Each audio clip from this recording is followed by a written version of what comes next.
Ici, votre serviteur, votre frère, votre fils et votre prophète Eli Pada. Ça fait un très bon moment, je ne me suis pas adressé à vous. Ça fait un très bon moment, je me suis complètement reclus dans le silence parce que je vaquais à la prière et au jeûne. Depuis la vidéo du 5 avril, jour de la Pâque,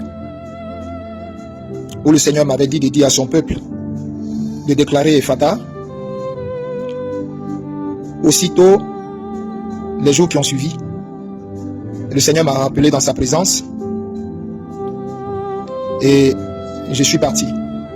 Donc, je suis parti dans la présence du Seigneur pendant un très long moment de jeûne et je sors à peine de ce jeûne. Ce qui fait que physiquement, j'ai été véritablement physiquement affaibli par le jeûne. Donc, d'où la raison pour laquelle vous me voyez m'adresser à vous en audio. Pour éviter de donner aux gens de spéculer sur mon apparence. Parce que les effets du jeûne se sont ressentis énormément sur tout mon corps. Sur tout mon corps, sur toute ma face et sur tout mon corps. Alors, c'était un très très long moment dans lequel je sors, il y a juste à peine quelques jours. Donc même si je faisais une vidéo pour m'adresser à vous et que j'étais même dans un boubou, vous auriez même vu à travers le boubou l'impact du jeûne sur mon corps et je ne veux pas de ça. Je ne veux pas donner cette image de compassion de moi. Or, je n'ai rien du tout. Je suis constamment dans des jeûnes à n'en point fini. Dans des jeûnes à n'en point fini. C'est ainsi que mon maître me veut. Et pour me rafraîchir davantage, pour me donner davantage des orientations, sa pensée pour notre pays, pour les nations du monde, et une onction encore plus fraîche. Et chaque jour, dans sa présence, il me rafraîchit. Vous n'avez pas idée de tout le bien qu'il me fait. À lui seul soit la gloire. Donc, c'est pour éviter beaucoup de polémiques que j'ai préféré m'adresser à vous en audio, pour ne pas que mon apparence donne à plein de spéculations. Alors, ceci étant, comme je l'ai dit, je sors de la présence du Seigneur et avec beaucoup de messages, énormément de messages. Et durant tout ce temps où j'étais silencieux, je sais que vous vous posiez des questions. Où était passé le prophète? Où est passé le prophète? Pourquoi on n'entend pas le prophète? Sur certaines rumeurs qui circulent en Côte d'Ivoire concernant la non-apparition de M. Alassane Dramane Ouattara. Est-il mort? N'est-il pas mort? Je sais que certainement cette rumeur-là vous fatigue l'esprit. Et surtout avec tout ce que les blogueurs et plein d'autres personnes, les cyberactivistes et les panélistes disent ça et là. Avant de me prononcer sur ce sujet, parce que effectivement, dans la présence du Seigneur, vous savez, quelqu'un qui est en haut et qui ne s'occupe pas des choses d'en bas, il reçoit des informations fraîches. Je répète, quelqu'un qui est en haut et qui ne s'occupe pas des choses d'en bas, il reçoit des informations fraîches. Et je suis constamment et tout le temps devant mon Dieu. Constamment. Et il m'a donné beaucoup d'informations. Aujourd'hui, je voulais juste m'adresser à vous, les Ivoiriens, et puis après faire un autre audio où j'allais donner le message de toutes les nations que j'ai reçues. Mais ça sera un peu compliqué parce que le Seigneur me rappelle encore dans sa présence.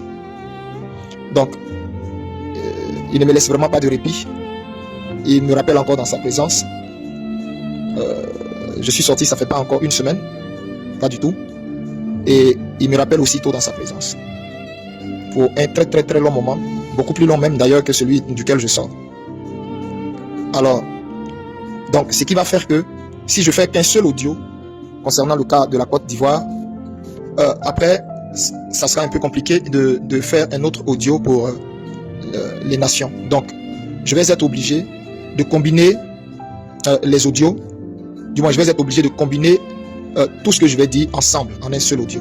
Donc, pardonnez-moi, c'est ce qui va faire que ça sera un peu long. Sinon, je voulais vraiment faire un audio très bref. Mais je vais m'efforcer d'être bref dans ce que je vais aussi dire concernant les nations. Je vais m'efforcer vraiment d'être bref. J'aurais voulu donner beaucoup plus de détails, mais ça sera un peu plus long. Et ceci étant, j'en viens à ce que je disais concernant la Côte d'Ivoire. Beaucoup de rumeurs circulent sur M. Alassane Dramane Ouattara. Est-il mort, n'est-il pas mort et tout. Et comme je vous ai dit, un véritable prophète, il ne vit pas sur les rumeurs, il ne vit pas sur les réseaux sociaux. Un véritable prophète, je répète, il ne vit pas des réseaux sociaux. Il se nourrit de la présence de Dieu et toutes les informations qu'il a lui viennent du Seigneur. Non des rumeurs, non des réseaux sociaux. Donc, j'étais dans la présence de Dieu, mais bien avant d'être dans la présence de Dieu, déjà, avant la Pâque, la rumeur sur la mort, la prétendue mort d'Alassane Dramane Ouattara circulait déjà. Il avait disparu des radars, on ne le voyait plus, et les gens disaient beaucoup de choses. Est-ce qu'il était venu? Est-ce qu'il n'est pas venu? Il est mal en point, il n'est pas mal en point, c'est IA, c'est pas IA, bref. Alors, quel est le point de vue, je dirais même pas le point de vue, mais quelle est la vérité dans tout ça? Quel est le message du Seigneur? Puisque je vous ai dit, je sors de la présence du Seigneur. Alors là, écoutez-moi très très bien. Je m'adresse à tous les Ivoiriens, à tous les Africains. Écoutez-moi très très bien. Je vais vous donner la réponse de façon très claire. Vous comprenez? Pour que tout le monde soit au même niveau d'information. Dieu m'a fait grâce, dans sa présence, de vivre des choses vraiment fortes, au point où il m'a transporté 2 fois. Je pèse bien mes mots, hein, et écoutez bien mes mots. Donc il m'a fait grâce, il m'a transporté 2 fois en esprit, 2 fois. Il m'a pris, il m'a transporté 2 fois jusqu'à chez Alassane Dramane Ouattara. Et je me suis retrouvé chez Alassane Dramane Ouattara. Je me suis retrouvé chez lui à domicile.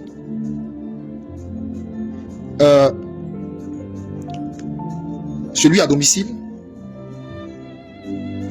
je ne sais pas si le Saint-Esprit me permettra de donner certains détails, mais je répète, je me suis retrouvé chez Alassane Ouattara à domicile. Puisque la rumeur courait, soi-disant il était mort, c'était ce que tout le monde disait sur Internet. Moi, j'y croyais pas du tout parce que c'est pas ce que le Seigneur m'a dit. C'est pas ce qu'il m'avait dit. Le Seigneur m'avait déjà révélé quel était le sort de cet homme et pourquoi il connaîtrait ce sort. Et je l'ai annoncé avant la prétendue élection qui a eu lieu. Et donc, j'ai fait déjà connaître le sort que Dieu réserve à Alassane Ouattara. Je l'ai fait connaître. Ce que j'ai dit là, je ne l'ai pas inventé. C'est le Seigneur qui m'a dit, qui m'a montré le sort de Ouattara et que j'ai annoncé. Maintenant, puisque la rumeur enflait, soi-disant il était mort et tout, moi j'ai pas voulu du tout même interroger le Seigneur dessus, ça m'a pas intéressé du tout, puisque je sais ce qu'il m'avait déjà dit. Et des gens étaient troublés par cette rumeur et ils m'ont contacté, ils m'ont demandé qu'en était-il. Et j'ai dit, dans tous les cas, je vais dans la présence de Dieu, mais ce que Dieu m'a dit là, je ne crois pas qu'il en sera autrement. Mais comme la rumeur persistait, j'ai dit, Seigneur, voici ce qui se raconte. Qu'en est-il? Et c'est ainsi que le Seigneur maintenant m'a pris pour m'amener jusqu'à chez Ouattara. Et j'ai vu Ouattara. Monsieur Alassane Dramane Ouattara, je le dis avec fermeté. Je le dis avec fermeté. Écoutez-moi bien, peuple de Dieu. C'est votre prophète qui vous parle. Je le dis avec fermeté. Monsieur Alassane Dramane Ouattara est bel et bien vivant. J'ai vu Monsieur Alassane Dramane Ouattara. Il est bel et bien vivant. Le monsieur que vous voyez là, qui apparaît sur vos écrans, c'est Alassane Dramane Ouattara. Je vais vous dire des choses et je vais donner des détails. Eux-mêmes, ils seront choqués. Ils vont se demander, mais d'où je sors tous ces détails? Mais justement, je viens de la montagne sacrée du Dieu très haut. Et j'ai reçu des informations capitales et assez délicates. Vous voyez que je tarde un peu sur mes mots parce que je me demande en même temps que je parle, bon, est-ce qu'il faut dire ça, est-ce qu'il faut exposer ça, ou est-ce qu'il faut garder ça, cette confidence pour moi? Mais, je vais dire ce que Dieu me met à cœur de dire, et ce qui ne me met pas à cœur de dire, je vais le garder pour moi. Mais je veux une bonne fois pour tout éclairer l'antenne de tous les Ivoiriens et de toutes les Ivoiriennes, de tous les Africains. Monsieur Alassane Dramane Ouattara est vivant, sauf que, quand je suis allé chez Ouattara, Alassane Dramane Ouattara est très mal en point. Mais quand je vous dis mal en point, je vais vous décrire comment il est mal en point. Et je vais vous dire de quoi réellement souffre Dramane Ouattara. C'est pourquoi j'ai dit, toute son équipe seront choqués des informations que je vais vous donner parce qu'ils vont se demander, mais comment a-t-il pu avoir ces informations? Et j'ai pu avoir ces informations parce que je suis rentré dans la chambre à coucher de Ouattara. Je répète, j'ai eu ces informations parce que je suis rentré dans la chambre à coucher d'Alassane Dramane Ouattara. Mon Dieu m'a amené dans la chambre à coucher d'Alassane Dramane Ouattara. Et mon Dieu est témoin de ce que je dis. Alors donc, je reviens sur ce que je disais. Il est bel et bien vivant. Alassane Dramane Ouattara est bel et bien vivant. Arrêtez d'écouter les rumeurs comme quoi il serait mort, c'est IA, c'est une poupée, c'est rentré ici, c'est des histoires, c'est des conneries, tout ça. Alassane Dramane Ouattara est bel et bien vivant. Vous comprenez ce que je vous dis? Alassane Dramane Ouattara est bel et bien vivant. Mais Alassane Dramane Ouattara est très mal en point. La première fois que je me suis retrouvé dans sa chambre, des médecins s'affairaient autour de lui. Il y avait principalement des médecins blancs. Je répète, principalement des médecins blancs et tout au plus un seul médecin noir. Mais en particulier des médecins blancs. Donc, l'équipe de santé de Ouattara sont des blancs. L'équipe de santé de Dramane sont des blancs. Jusqu'à même les infirmières sont des blancs. Sinon des blanches. Je le dis parce que j'ai vu. Et ces ministres et ces gens qui sont autour de lui là seront surpris des informations que je donne. Et c'est comme ça. Ouattara, mais je vous dis, est dans un état. Ouattara mais souffre terriblement dans sa chair. Et j'ai vu de quoi souffre Ouattara. Ouattara souffre de plusieurs cancers. Ouattara souffre, je répète, de plusieurs cancers. Il souffre de plusieurs cancers. Il souffre d'un cancer de la prostate, mais en phase terminale. Il souffre également d'un cancer. Comment ça s'appelle? Oh là là, attendez, le mot va me venir. Il souffre d'un cancer. Comment ça s'appelle? Sa vésicule biliaire est touchée, Alassane Dramane Ouattara. Écoutez-moi bien, au point où même il a du mal à manger. Quand il mange, mais c'est difficile pour Dramane. Il a du mal à manger. Quand il a faim, mais c'est atroce. Quand il mange également, c'est atroce. Écoutez bien ce que je vous dis.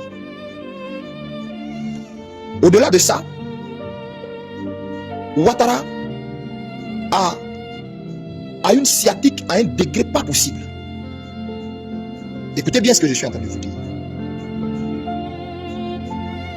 Écoutez très bien ce que je suis en train de vous dire. Et les douleurs que M. Alassane Ouattara souffre dans sa chair sont inhumaines. Je vous assure, même à votre pire ennemi, vous ne souhaiterez pas ça. Parce que quand je suis allé dans la chambre de Ouattara, les cris de Alassane Ouattara, non mais c'est pas possible. Le personnel n'arrive même pas à dormir. Ils sont obligés d'injecter à Alassane Ouattara le même truc qu'on injectait à Michael Jackson. On n'injecte pas autre chose à Dramane. Écoutez ce que je vous dis là. On injecte un truc à Dramane et ça le rend comme mort. C'est à cette seule condition là que Dramane Ouattara peut dormir. Est-ce que vous comprenez ce que je vous dis? Les cris de Ouattara percent les murs.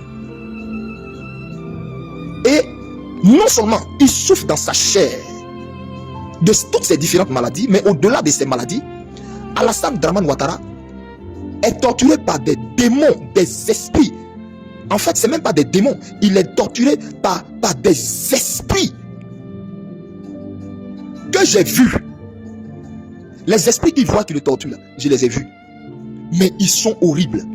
Et le Dieu tout-puissant qui m'a transporté là-bas, j'étais choqué quand j'ai vu ces esprits. J'ai dit, mais ça c'est quoi? Ça c'est quel genre d'esprit? Et le Seigneur me dit, ce sont les esprits avec lesquels il a travaillé pour assujettir la Côte d'Ivoire, les esprits qu'il a invoqués, les esprits dont lui-même ne maîtrisait pas comment je vais dire ça, les tenants et les aboutissants, mais dont il avait besoin de la force et des services pour assujettir les Ivoiriens, pour les maintenir dans la peur là. Ces esprits-là, ce sont eux qui sont en train de torturer Ouattara, en dehors des maladies qu'il a dans sa chair. Mais quand ces esprits-là apparaissent à Ouattara, vous savez à partir de quelle heure ils apparaissent à Ouattara? Quand il est 18h, quand on commence à entrer à partir de 18h, 18h30, Alassane Ouattara ne veut pas qu'on le laisse seul. Ce que je dis là, eux tous dans son entourage intime là, ce que je dis là, même ces ministres savent pas. Mais son entourage intime, ils savent de quoi je parle. Le monsieur là, je dis, on ne souhaite pas ça à son pire ennemi. On ne souhaite pas ça à son pire ennemi. Vous ne pouvez pas comprendre ce que Dramane vit. Les esprits qu'il voit là, c'est choquant. Ils sont horribles. Et quand ils viennent là, tous les poils de monsieur Ouattara, sa peau s'irrisse. Mais à un point, il est tétanisé, il est effrayé. Il se met à crier. Il crie. Et ces médecins viennent. On essaie de le maintenir et on lui injecte ce que je vous ai dit là, pour qu'il arrive à dormir. Mais même quand il dort, les esprits là, il les voit, il le torture. Ce que je vous dis là, ce que je vous dis, Dieu m'est témoin. Dieu m'est témoin. Dieu m'est témoin. La Bible dit, maudit soit celui, malheur à celui qui jure au nom du Seigneur. Dieu m'est témoin. Mon Dieu m'est témoin de ce que je vous dis. Et moi j'ai demandé au Seigneur, mais comment un homme peut supporter ça là? Et le Seigneur dit, il est torturé dans sa chair d'abord pour avoir osé me défier. Il savait lui-même que ce mandat qu'il voulait faire là ne lui était pas permis. Il est allé consulter tous les chamans. Il a consulté les esprits de mort. Il a consulté les esprits des eaux. Il a consulté les esprits, écoutez-moi très bien, les esprits des forêts. Qui Ouattara n'a pas consulté? Ils lui ont tous dit, ce mandat où tu t'en vas là, ce mandat là, c'est pas possible, tu peux pas le faire. Dieu a mis une croix sur toi, tu peux pas le faire. Mais comme Eli Pada avait prophétisé depuis 2023, parce que depuis 2023, lors d'une veillée à la cité de Dieu, Dieu a pris mon esprit, il m'a amené à parcourir l'année 2025 et j'ai vu tous les mouvements qu'il y a eu là. J'ai vu les mouvements qu'il y a eu pendant les élections. Je n'ai pas vu d'élection en Côte d'Ivoire. Non, pas du tout. Ces élections-là avaient été annulées. Il n'y avait pas eu d'élection. Comme j'avais annoncé ça, et comme j'étais sorti encore en 2025, l'année dernière, pour récidiver, le QG de Ouattara s'est réuni en urgence. Et ils ont voulu faire passer Eli Pada pour un faux prophète, c'est-à-dire pour un menteur. Donc, le défi était de s'arranger coûte que coûte pour qu'il y ait élection, un semblant d'élection. Avec des candidats que eux, ils ont triés sur le volet et dont ils ont sucré les poches.